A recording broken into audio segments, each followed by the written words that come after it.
तो hello guys, welcome to my channel Edu Gyan Kendra. उम्मीद करते हैं कि आप स्वस्थ होंगे। तो देखिए, मैथ का एक और प्रैक्टिस सेशन लेकर मैं आपके सामने हाजिर हो चुका हूं। तो आज हम लोग 15 क्वेश्चन का बेहतरीन सेट करेंगे, ठीक है। और ये बिल्कुल आपके बीपीएससी तैयारी के रिलेवेंट है, तो आप डरिए बिल्कुल भी मत।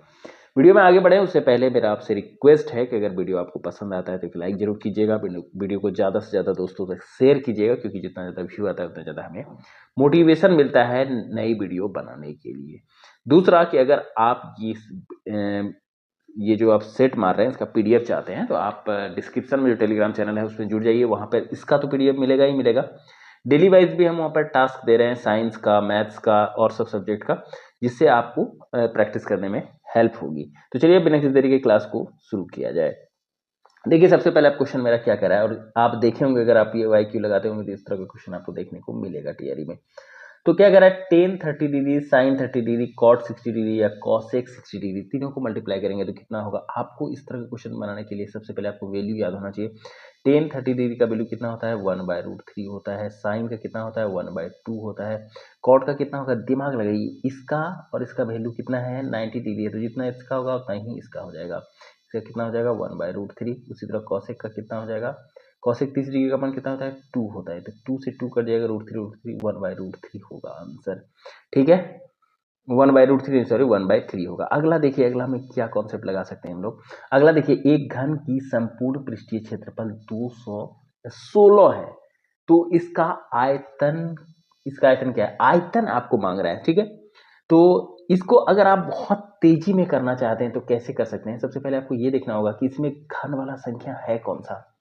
अगर आप इंटेलिजेंट तुक्का लगाना चाहते हैं, आपके पास समय कम है, तब हम बताते हैं, प्रोसेस भी हम बताएंगे। देखिए, ये वाला तो स्क्वायर है, नहीं होगा, ये वाला भी नहीं होगा, ये वाला भी नहीं होगा, तो एक ही बचता है घन वाला संख्या 216, ये मेरा आंसर हो जाएगा। तेजी में इस तरह से आप बना के निकल सकते हैं, लेकिन बनाना कैसे था, देखिए 6a² बराबर 216 था। 6 से इसको काटेंगे तो 36 बार में कटेगा, ए का वैल्यू 6 आ गया, फिर इसका क्यूब करेंगे तो 216 आ जाएगा। क्यूब समझ गया ना कैसे करेंगे, क्योंकि आयतन मांग रहा है, ए अगर इतना है तो 6 का क्यूब इतना हो जाएगा। समझ गए होंगे उम्मीद करते हैं, क्योंकि आपको हम ये सीरीज इसलिए बता रहे हैं कि आपको मैथ पूरा प्रोसेस से नहीं जाना है, रिजल्ट नहीं बन पाएगा। मैथ का समय आपको दूसरे में लगाना है, ठीक है। एकदम तेजी जैसे हम बता रहे हैं वैसे उस प्रोसेस को आप फॉलो करके देखिएगा, आपको हेल्प मिलता है कि नहीं। अगला देखिए, निम्नलिखित में से कौन सा द्विघात समीकरण नहीं है। इसमें से कौन सा द्विघात समीकरण नहीं है, कैसे चेक करेंगे। देखिए, यहाँ पे भी 2x² है तो यहाँ x² है। पूरा सॉल्व करने मत बैठिएगा, दिमाग लगा के थोड़ा थोड़ा फास्ट करके।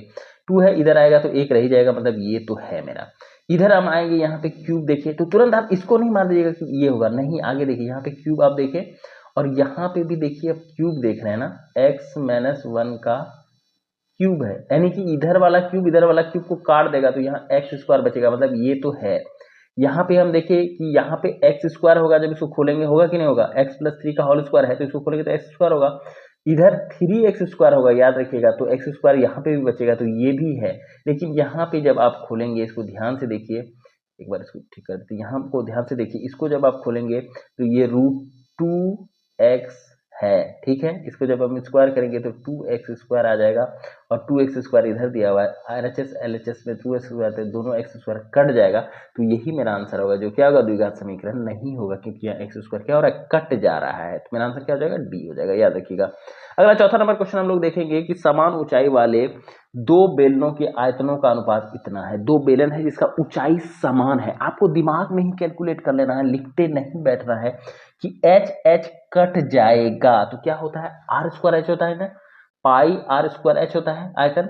तो हम देखिए कि h कट जाएगा, पाई भी कट जाएगा, तो मेरा r² ही बचेगा। r² इंटू r2 का स्क्वायर बराबर कितना है, 9:16 दिया हुआ है, तो r1/r2 कितना आ जाएगा, 3/4 आ जाएगा, ठीक है। अब हमको कह रहा है क्या, वक्र पृष्ठ क्षेत्रफल ज्ञात कीजिए। तो हम जान रहे हैं वक्र पृष्ठ क्षेत्रफल भी हम अगर निकालने बैठेंगे 2πr/h करके, तो बाकी सब कांस्टेंट h बराबर ही है, तो कट जाएगा, पाई पाई कट जाएगा, तो मेरा क्या हो जाएगा, सिर्फ r ही डिफरेंट है जो रह जाएगा, तो 3:1 4 का ए हो जाएगा आंसर। इस तरह से स्मार्टली आपको करना है। अगला देखिए क्या कह रहा है, अगला कह रहा है कि यदि P 5,6 बिंदु A 6,5 और B 4,y में शामिल होने वाले रेखाखंड AB का मध्य बिंदु है। P क्या है, मध्य बिंदु है, तो y का मान ज्ञात कीजिए। आप ऐसे A बी, फिर पी लिखने मत बैठिएगा, वैसे नहीं करना है। कैसे करना है देखिए, आप देख लिए कि पी इस दोनों का मध्य बिंदु है। हम जब मध्य बिंदु देख लिए तो हमको निकालना क्या है, वाई वाला पॉइंट निकालना है। तो हम ये समझ गए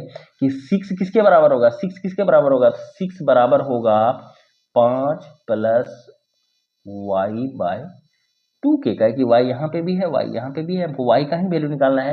तो इधर डायरेक्ट दिमाग में कीजिएगा, दिमाग में देखिए कैसे कीजिएगा। इसको इससे करेंगे तो 12 हो जाएगा, और 12 में 5 घटाएंगे तो 7 हो जाएगा। तो y बराबर क्या हो जाएगा, 7। बी मेरा आंसर। इस तरह से मार के निकल जाएंगे, ठीक है। आगे देखिए 10 cot माइनस ए, इसमें तो कोई दम ही नहीं है, 10 ये होगा। √3 है एक, √3 क्या है, एक अपरिमेय संख्या है, परिमेय तो नहीं है, प्राकृतिक भी नहीं है, तो कौन है, अपरिमेय संख्या है, याद रखिएगा।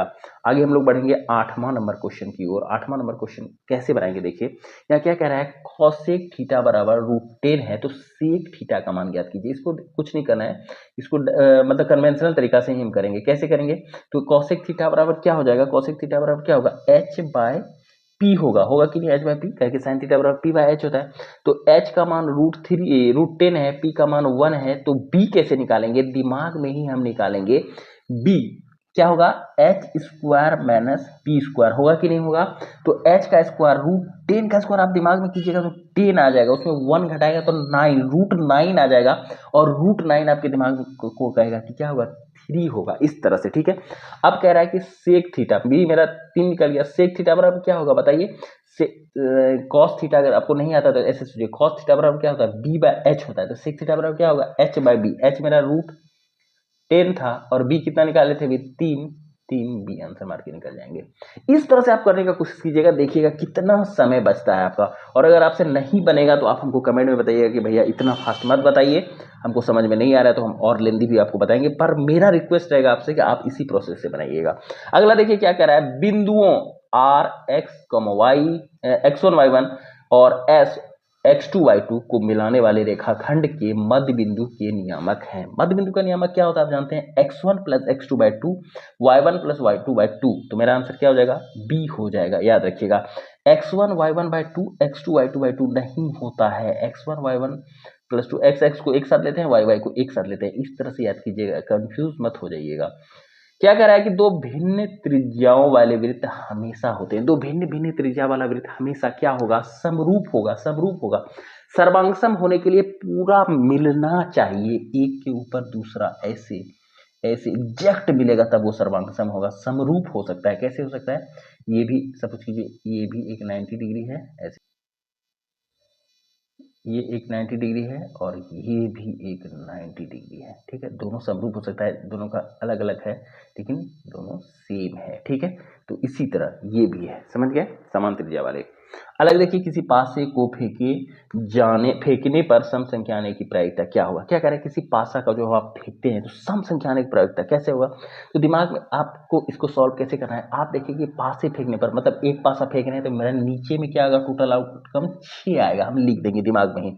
अब सम संख्या आने की प्रायिकता पूछ रहा है, तो हम जोड़ेंगे दिमाग में कि 2, 4 और 6, यही 3 आ सकता है जब हम पासा फेंकेंगे, दूसरा कुछ नहीं आ सकता है। तो यहाँ पे 3 दे देंगे, 6 में से 3 प्रायिकता आएगा, 3 में 2 बार जाएगा, तो 1/2 मेरा आंसर आ जाएगा, कहाँ गया, डी नंबर मेरा आंसर हो जाएगा। अगला देखिए क्या कह रहा है, अगला कह रहा है कि 96 का अभाज्य गुणनखंड क्या होगा। आप इसको इस तरह से मत निकालिए, नहीं बैठिएगा भाई मेरे, इसको 2 से कर रहे हैं, फिर इसको 2 से कर रहे हैं, ऐसे ऐसे करते करते रात हो जाएगा। करना कैसे देखिए, अभाज्य गुणनखंड मतलब ऐसा गुणनखंड जिसको और भाज्य हम नहीं कर सकते, इसी से भी नहीं निकालिए। एक ऐसा गुणनखंड होगा, एक ऐसा गुणनखंड जिसको हम और भाज्य और नहीं तोड़ेंगे, और विभाज्य नहीं कर सकेंगे। तो हम यहाँ पे देखने गए कि पहले इसको देखेंगे, तो 4 चौक 16 और 3 तिहाई 9, होगा ही नहीं, 16 में 144, ये तो खत्म ही हो गया। 8 2 पे पावर 8 और 3 तिहाई 9 27, ये भी नहीं होगा, ये भी नहीं होगा। लेकिन यहाँ पे हम जब गए, यहाँ पे 2 पे पावर 5 मेरे दिमाग में आ गया कि 32 होगा, और उसको 3 से मल्टीप्लाई करेंगे तो कितना आ जाएगा, 96 आ जाएगा। यही मेरा आंसर होगा, सी नंबर मेरा आंसर होगा, ठीक है। अगला क्वेश्चन हम लोग 13 नंबर देखेंगे कि आर त्रिज्या वाले गोले का आयतन होता है। ये क्वेश्चन लेने का मेरा एक बस एक ही मकसद था कि आपको फॉर्मूला जो है वो एकदम टिप पर होना चाहिए, एकदम बाय हार्ट होना चाहिए। 2/3 पाई आर क्यू क्या होगा, 2/3 पाई आर क्यू होगा, याद रखिएगा। अगला देखिए क्या कह रहा है 14 नंबर क्या करा है 1 माइनस, इसको एग्जाम में कैसे बनाएंगे 1 माइनस कॉस स्क्वायर थीटा, आप देखिए साइन स्क्वायर थीटा, जैसे आप देखे तैसे लिख दिया दिमाग में 1 plus cot square theta into cosec square theta, cosec square theta, ये नीचे आ जाएगा, ये कैसे होगा साइन, ऐसे भी दोनों अपोजिट है तो 1 आ जाता है इसका, ठीक है, उतना आपको करने की जरूरत नहीं, लेकिन फिर भी अगर करना चाहते हैं तो ये साइन थीटा है, इसको 1 बाय साइन थीटा लिखेंगे, साइन साइन कट जाएगा तो 1 हो जाएगा मेरा आंसर, ठीक है। और आप सोच रहे हो कि ये कैसे आया, तो ये इसका फॉर्मूला क्या होता है sine square plus cos square equal to 1, और इसका फॉर्मूला क्या होता है cosec square minus cot square equal to 1, तो उससे ये फॉर्मूला आप निकाल दिए।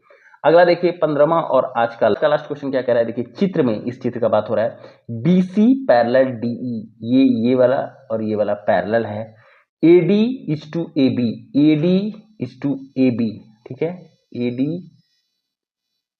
AB इक्वल टू AE और X, तो आपको X का मान पूछ रहा है भैया, ये क्या है समरूप हो जाएगा, ये समरूप हो जाएगा, ठीक है, जब समरूप हो जाएगा तो इससे लिए हैं, ये छोटा वाला का इस बड़े वाले से लिए हैं, तो ये AE का किसका लेंगे, ये बड़े वाले से लेंगे, ये समरूप का नियम है, ये बड़े वाले का लेंगे, तो मेरा आंसर क्या हो जाएगा C हो जाएगा, AX का वैल्यू क्या हो जाएगा C, ठीक है। तो ये क्लास आज का हमारा यहीं पे खत्म होता है 15 क्वेश्चन का। उम्मीद करते हैं कि वीडियो आपको पसंद आया होगा, अगर पसंद आया तो वीडियो को लाइक करना मत भूलिएगा, चैनल पे नए हैं तो भाई से जुड़ना मत भूलिएगा, इस तरह के और इंटरेस्टिंग क्वेश्चन मैं लाता रहूंगा आपके लिए। मिलते हैं नेक्स्ट वीडियो में, तब तक के लिए जय हिंद।